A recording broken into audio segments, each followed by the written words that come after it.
Welcome to the Healthier Tech Podcast, the show about building a healthier relationship with modern technology. Now, here are your hosts, R. Blank and Stephanie Warner.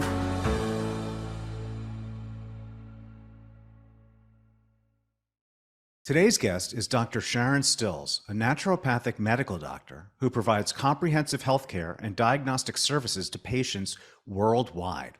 She combines her conventional medical training, data-driven science, cutting-edge diagnostic tools, and natural healing knowledge to effectively identify and treat health concerns. She has successfully treated patients with cancer, allergies, and various other health conditions. She draws from a wide variety of healing traditions, including naturopathic, bioregulatory, functional, homeopathic, TCM, and Ayurveda.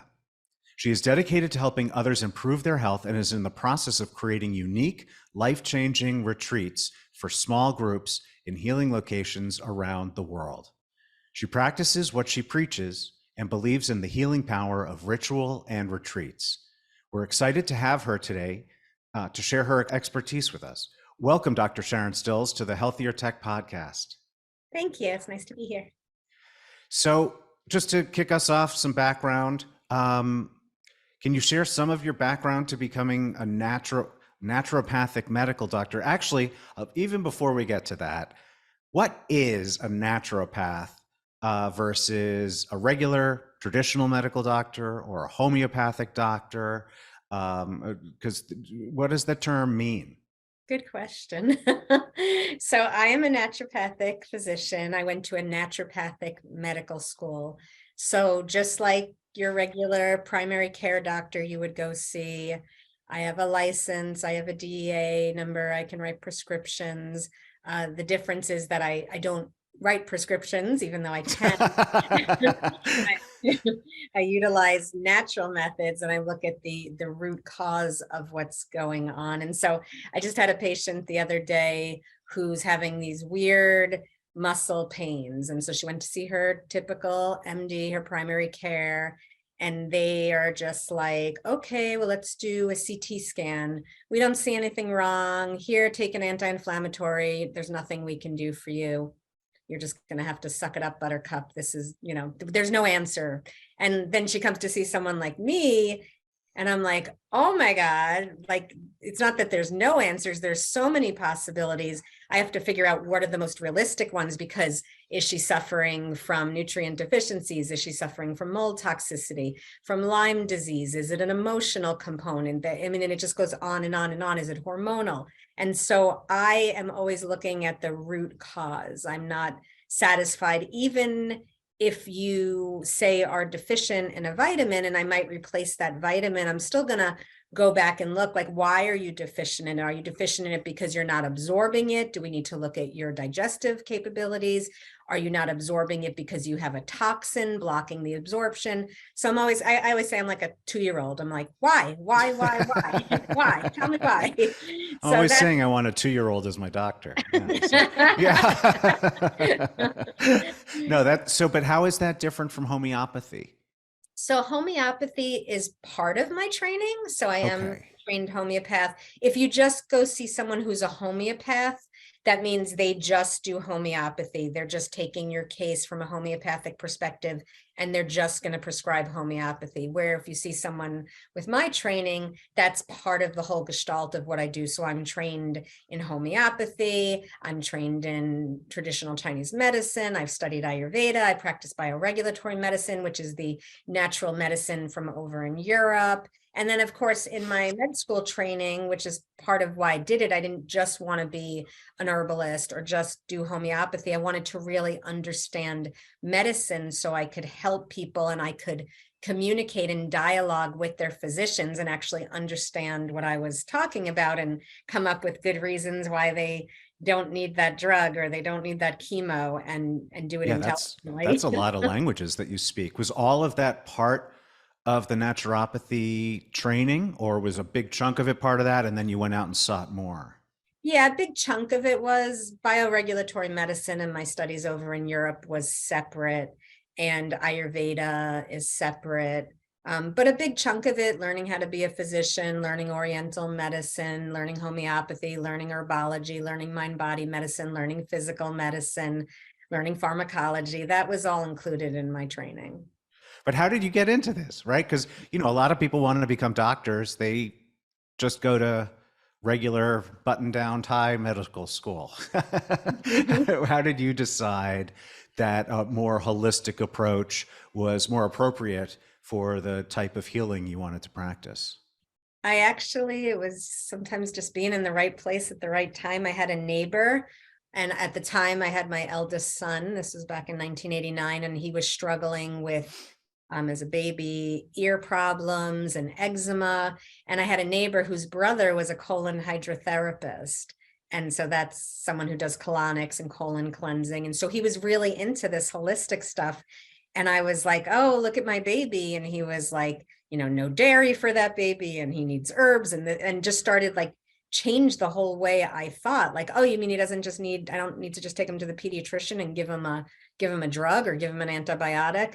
And so when he talked to me like that, it just kind of like, boom, it landed. It was, oh my God, this makes so much sense. How did I not think of this before? And then I just like, it was like my passion, my dharma, it all just kind of settled into me. And I was like, this is my life's work. This is so important. So initially, I went to medical school to be a pediatrician, because this is back in 1989. There are no podcasts, there are no summits, there's no internet, there's no computers, there's no cell phones. The EMF issue was was a lot less back then, right? We just, we didn't have Wi-Fi.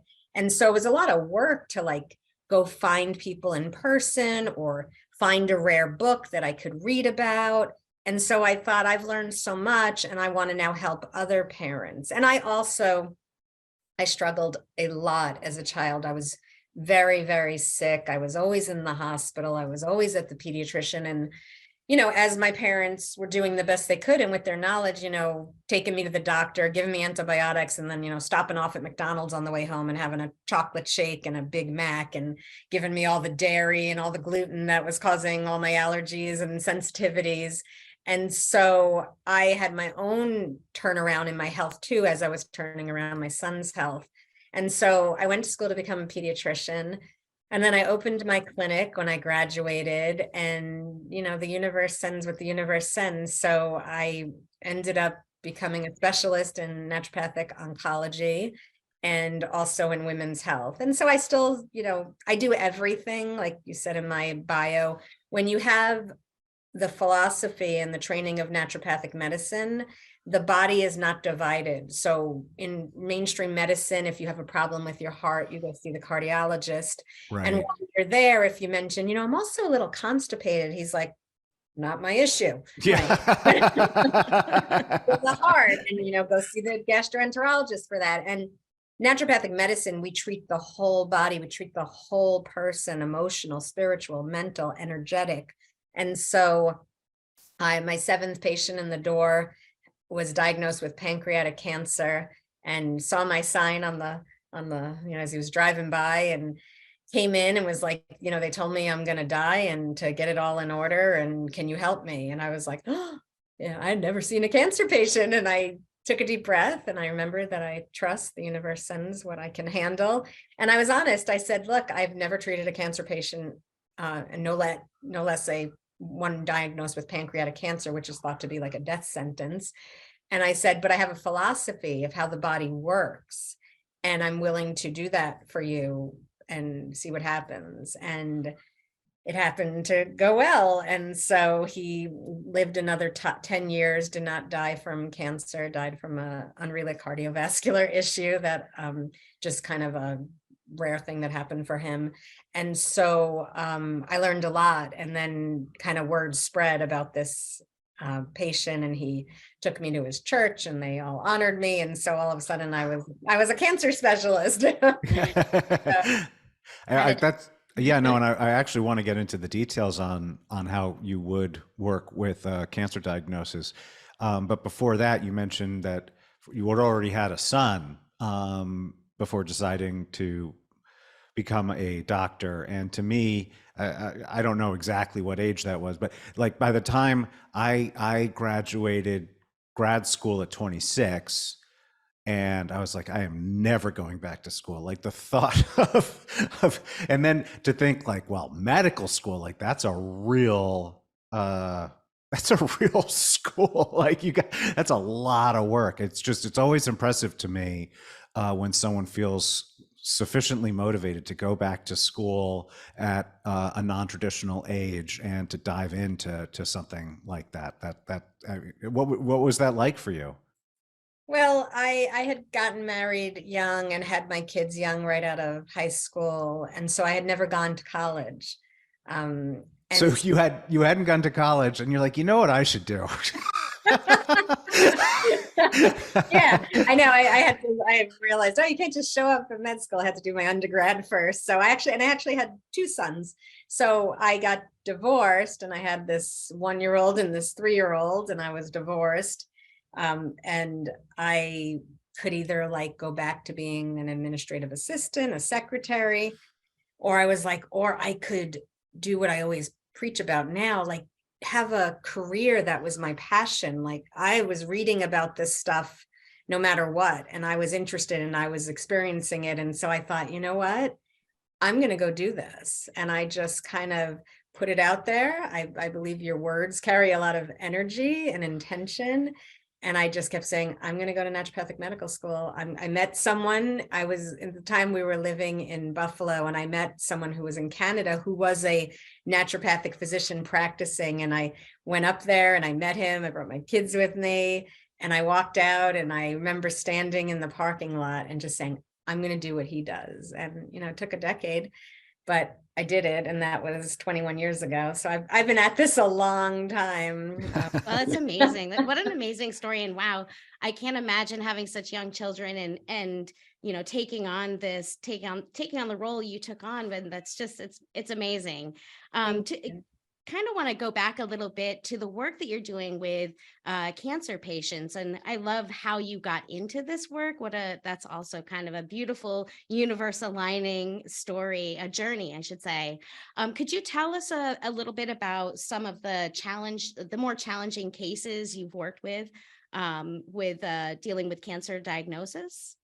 So from my perspective, the challenging cases are within the person themselves, because this kind of medicine is really patient participation. So it is not I think a lot of people come with the mindset of, oh, I'm going to go see Dr. Stills because I don't like pharmaceuticals and I just want to take a green pill, a vitamin, or an herb. And then they get here and I'm like, surprise, that's 1/100th of what we're going to do. And so, for example, this patient that I mentioned in the beginning, the first one that I saw, he was very motivated. He loved his wife. He wanted to walk his daughter down the aisle. He was very connected spiritually in his church, and he really wanted to live. And so it's funny because I remember sitting with him and his wife, and they knew nothing about naturopathic medicine. And we had like this hour conversation of why you can't eat margarine and butter is better for you. And I thought, wow, we are really swimming upstream here, because that was an hour conversation about margarine versus butter. But he realized, I'm going to do what this lady says. This is my shot at living. And he became a good patient, and he changed his water, and he sat in the sauna, and he came for his IVs, and he took, with pancreatic cancer and certain cancers, there's one therapeutic where we use high doses of pancreatic enzymes to decrease inflammation and break down cancer issues. And so that alone was like 150 pills a day, plus all the other ones. He did it. And that's not what everyone has to do, but that's what I did for him. I often have patients go to the biological dentist and get their teeth cleaned up. For some luck for him, he didn't have root canals, he didn't have fillings, so that we didn't have to do that. But there's a lot we do, from obviously you guys are about EMFs and looking at your sleep hygiene and your EMF hygiene and your movement and your diet and your emotions and your trauma. And so the The complicated is when someone doesn't want to do the work, when they're not willing to do the work. And usually, however, with a cancer diagnosis, we're ready to do the work because It's we're enough looking. of a wake-up call. Right. And so Yeah. I always, for those listening, it's like, do the work now. Don't wait till you're in a life or death situation. We get these physical vessels, we get these bodies, and there's no guarantees, but do the work now. Take it seriously. That's part of naturopathic medicine, is really preaching and practicing prevention. And so I see patients all the time. Saw a patient yesterday.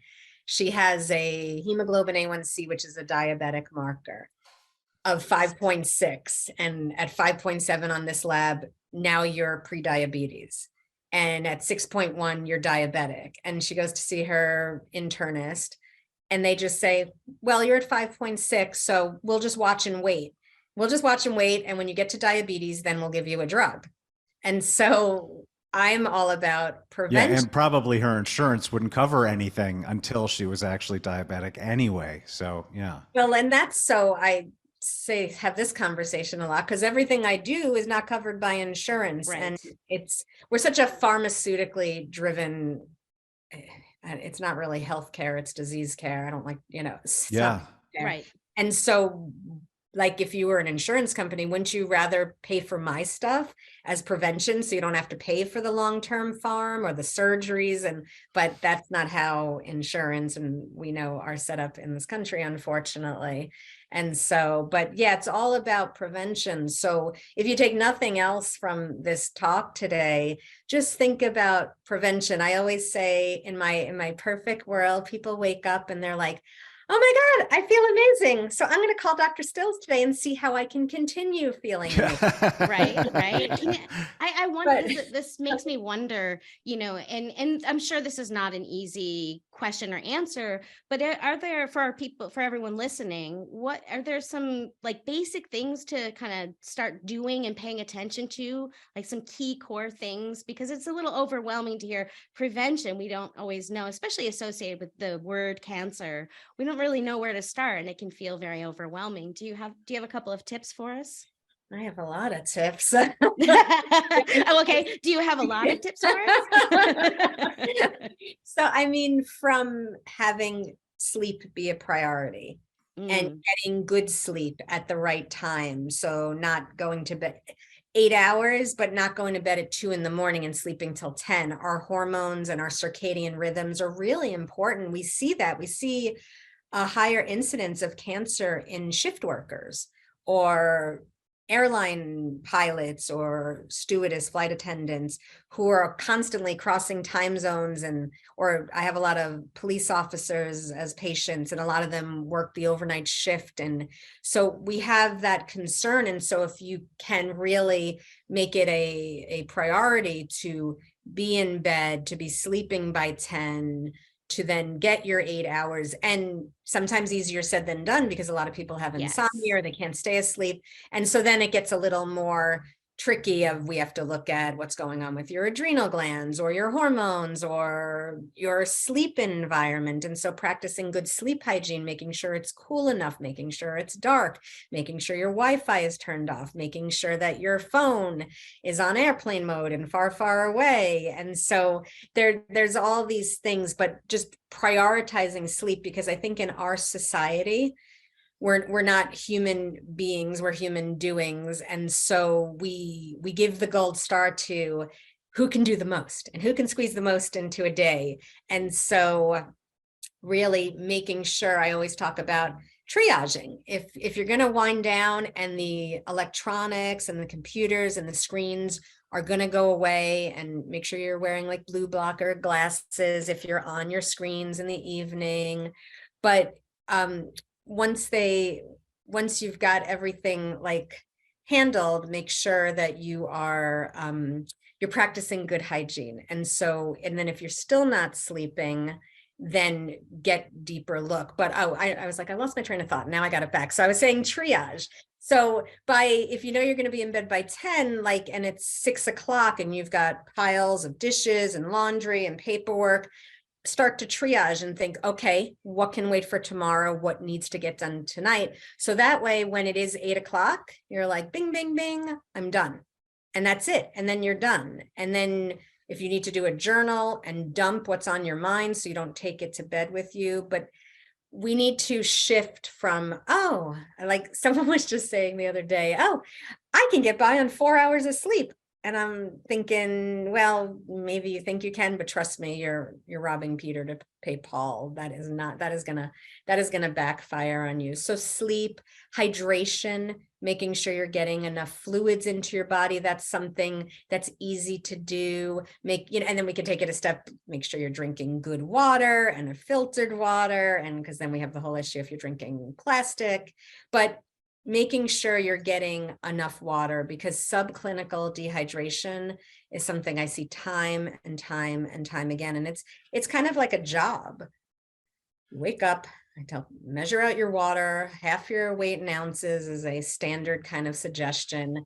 And so I say, put it in jars. So you see those ounces. And when it's 11 a.m., you see, oh, shoot, I haven't even touched it. Or look at me, I'm doing a good job. And I get a gold star, I'm almost done. And you want to have it done before 6 o'clock. So that way you don't have to wake up and start urinating all Oh night. yeah, for me it's 2 o'clock. No, seriously, for me it's 2, because otherwise, and one thing that helped me on that was having 3 full glasses of water as soon as I woke up.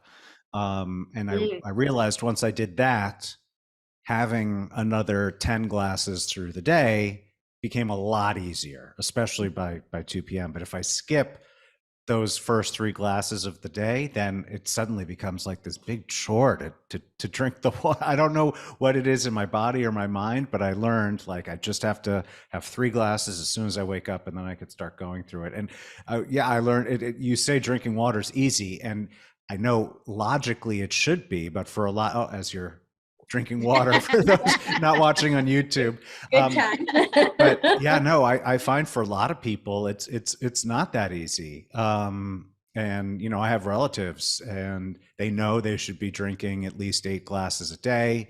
And they know that intellectually, and they just basically say, F it, and they don't end up doing it. But that is one of those things that should be easy. Yeah. I think that comment just goes back to what Stephanie was saying, like what makes it complicated. And so something as simple, we know we should be doing it, and then we self-sabotage, or we talk ourselves out of it, or we have excuses. My favorite one is, well, if I drink too much water, then I gotta go to the bathroom all the time. Yeah, And once I started hydrating enough, because I'm fortunate enough to work in a home office, once I started hydrating to an amount I considered to be enough, I thought to myself, how on earth do office workers drink enough water? And then I started to realize they probably don't, because they'd be getting up and down all day long. They'd probably get comments from their supervisor or their boss or something and it becomes a but I feel like we got a little too in the weeds on the water, and that was 100% my fault. Wait, so I could go deeper. Yeah. So I understand that you run retreats. Is that correct? Yes, we are. Yeah. We're just getting started again. They slowed down a little because Well, I can't imagine why. Yeah. the world slowed down, so they slowed down. But so what are these retreats, and how do they figure into your approach to treatment and health? Well, to me, retreats are medicine. And so we are so plugged in. You wake up, and how many people wake up and the first thing they do is scroll Facebook or scroll Instagram or check their text or their email, or we're so, and I can be guilty too. This is like something I've really taken on, because I was always giving my son a hard time, like, you're always on your phone, you're always on your phone. He's like, look who's talking. And I'm like, all right, let me think about that. So I'm really on this, I'm not divorcing my phone, but we're gonna like step it down a little. We're not going to see each other so often because I just think that one of the things I practice and teach is mindfulness meditation. And so to me, retreats are, it's kind of like you're going to unplug. You're going to check back into yourself, into what's important. You're going to connect. A lot of the retreats I run are women's retreats. So you're going to circle up with women. You're going to have that sisterhood. You're going to connect in and lean into your feminine energy. And you're just going to learn to listen. Because I always say silence speaks loudly. And within us, so many times we are searching out there, what's the answer? What's the answer? And if we just shut up and breathe, a lot of times the answers can just bubble up and come from within us. And I hear all the time, can't meditate. I can't turn my mind off. I'm not good at it. I've tried it. It didn't work. And I like to remind you, if that's something you say, that it's not something you're just automatically going to be good at. It's just like going to the gym. You don't walk into the gym and do one rep and then you've got these beautiful sculpted biceps. You have to keep showing up. You have to keep doing it. Some days it's harder than others. Some days you rock it. Some days you get to increase your reps or your weight. And so we have that mindfulness muscle. We have to keep, if the meditation session is just constantly realizing, oh, thinking about the laundry, I'm thinking about setting up dinner or reservations or whatever I'm thinking about, it's the act of mindfulness is going, oh, there I am over there instead of here, and just bringing your mind back. And you might just continually do that, fetch the monkey mind, until maybe you can go for a second or 2 seconds where you don't have to fetch it, where you actually stayed present with your breath. And so to me, retreats should be mandatory. Like, people get a week or 2 week vacation, and that's great for family, whatever. I think there should be like an extra week. If I was to run for office, I'm running on the platform of 4-day work weeks and a retreat week for everyone, because otherwise, when do you take that time? We're all so busy, whether it's with work or families, and we don't often take that time. It hasn't really been instilled in our society, that sitting with yourself and really pondering your life, where you've been, where you're going. We don't really have that built in. And if we don't stop and do that, then all of a sudden we're at the end of our life. And now we're looking back and we have regrets, and we get this one precious experience is who we are, and it's fleeting and it goes fast. And a retreat is a really good way to stop and take stock. And so I do a lot of work with menopausal women, and I always write menopause with a parentheses around the pause.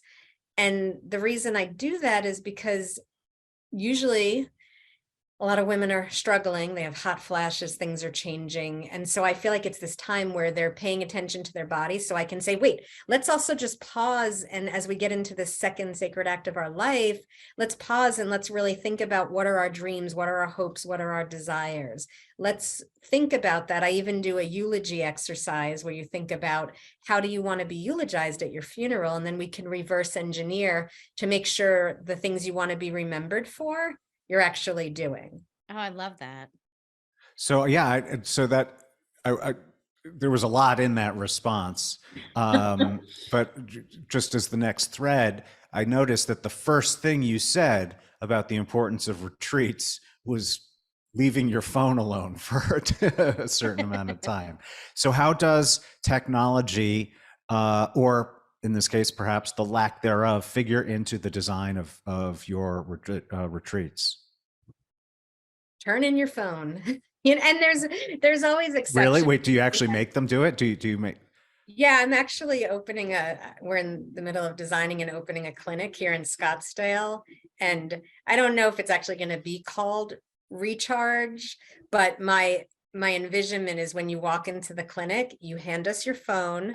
We'll charge it up for you, and you go get on our circuit of settling your parasympathetic nervous system. You go recharge yourself while we handle recharging your phone, and then you can meet again at the end. You know that, I don't know if you're aware, have you heard of this product called Yonder, the Yonder pouches? No, what's that?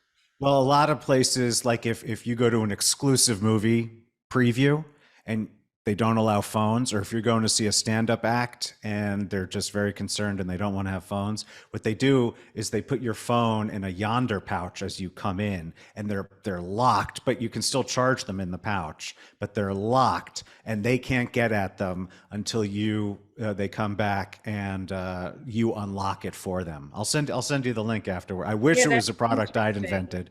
Right. But so it doesn't silence the phone. They're not shielded pouches, but they make them completely inaccessible to attendees of these types of events. Yeah, I think that I would definitely like that link. I think, and especially for me, like as a single mom growing, the biggest thing is always, is everyone okay? Is there going to be an emergency? And so Right. we'll monitor your phone. So if God forbid something happens, or we'll have, if there's access to a landline, then give the landline to your home. So that way we know, and that way you can just turn off your mind and you don't have to worry. Because otherwise we're like, what if there's a text on my phone and I missed it? What if something happens? So I just want to alleviate the what if, so you can be more grounded and check in with yourself. And technology is a beautiful thing, and it also can be a very detrimental thing, not just from all the 5G and the Wi-Fi that we are bombarded with, that I can tell you as a physician, some of the most serious toxins, and we're all toxin, are the invisible toxins, like these Wi-Fi and 5G and dirty electricity. And we can't see it, so we don't think it's necessarily happening, but it's happening, and it's making cellular changes, from neurological issues to cancer to weakened immune systems, and on and on and on. And so there's that physical aspect, and then there's the emotional aspect of constantly staring at your phone and not having eye-to-eye contact, and not communicating, and not meeting someone, not talking to the cashier, because while she's checking you out, you're scrolling Facebook. And so dopamine withdrawal. And yeah. So, and I think about my grandbabies who they're growing up. My eldest one is 3, and I have a 7-month-old and the 3-year-old. And even I noticed the 7-month-old, it's very interesting. If I pull out my phone, she's like it like grabs her attention right away, almost more than anything. It's like she's leaning over, she's got to see, who you texting, what's going on over there. And she's 7 months old, and the 3-year-old, she just knows how to, get my app and watch my show and do this and play my game. And she's sending texts, and now she takes buy thousands of dollars on Amazon. And so it's all she knows. Like my age, I grew up without this, but this is all they're growing up with. And what is it doing to their brains, and how is it changing, and how can we really have phone-free, screen-free times where you see those little things on the internet, like how we used to know where everyone was playing. We'd see all the bicycles outside, and now the kids are just inside, and it's heartbreaking. And there's just got to be balance. We're not going to take it away. You would, as a child, if you don't know how to use a computer, you'd be at a detriment at this point. So it's not about all or nothing. It's learning balance. It's learning mindful choices. It's learning how to be in relationship with technology, and not to be so, like you said, dopamined out that you forget about how we can get dopamine and good connections and oxytocin and serotonin from our relationship, not only to other people, but to ourselves and to nature and the environment. And so we need to dig out of this, because I think we've dug ourselves a big hole in society, and it's not going in a great direction. Yeah, I absolutely agree. And, I know we have to kind of wind down our conversation, which has just been wonderful. And I appreciate all of the tools that you've given us, and all the things we've discussed. And I have one final question. Can you share some of your personal behaviors or practices as it, comes to your tech use? Yes, I have a very protected, I'm wearing lasers and energy bracelet, and I've got EMF rock bags here, and hematite. And so I like to be as protected as possible. And I used to sleep with the phone. I don't sleep with the phone. That's goodbye. I have special rings for my kids in case there's an emergency. So it's way in the other room if I need to hear it. Oh, wait, what's Oh, that? that's What a are you great talking tactic. about? What's that one? Like they Oh, can, rings, like cell phone yeah, rings. Ringtone. Yeah, Okay, though, sorry. Yeah. that's I really thought you clever. had some special like Oh. superpower ring or something that would know if your kids were in well, trouble. maybe that could be your next product. Yeah. I'm really conscious about morning, how we greet the day. And so making a conscious effort of waking up, giving thanks, giving gratitude, thinking about the day, plugging into myself before I go plug in. And I love that. I'm busy. There's a lot going on. I have a lot of responsibilities. So I do need to check and I do need to be in relation, but really making an effort, like me first, then I can come see how everyone else is. That's great. So, Dr. Still, this has been a really great conversation. And I appreciate learning a bit more about the difference between naturopathy and homeopathy, which it's just one of those things. I just never Googled it before, and I probably should have. But I appreciate that. But no, a totally wonderful conversation. Where would you like our listeners to connect with and or learn about you and your retreats? Well, Dr. Sharon Stills, drstills.com. I mean, if you just put my name in, you'll find me. And I also host, for those, especially your audience who's interested in technology and EMFs, I host a podcast for the Bioregulatory Medicine Institute. We are a nonprofit, and our website, brmi.online, is just a wealth of information. If you want to learn more about energy medicine or bioregulatory medicine, you can get lost in there forever. There's so much information in there. So if you're wanting to learn more about EMFs and their effects on you, we have lots of resources there as well. Excellent. So we'll have both of those links in the show notes. Dr. Stills, I know you have to head out. This has gone on longer than I promised you it would. As I warned you, though, that sometimes happens. But no, thank you so much. This has been a wonderful conversation. I really appreciate you taking the time to come join us on the Healthier Tech podcast today. My pleasure. Thanks for having me. Thank you so much. Thanks for coming. Thank you so much for listening to this episode of the Healthier Tech podcast. Remember to check the show notes for all the links and resources mentioned in the show. Please like and subscribe to the Healthier Tech podcast on Apple, Spotify, or your podcast platform of choice. Get your free quick start guide to building a healthier relationship with technology and our latest information at healthiertech.co.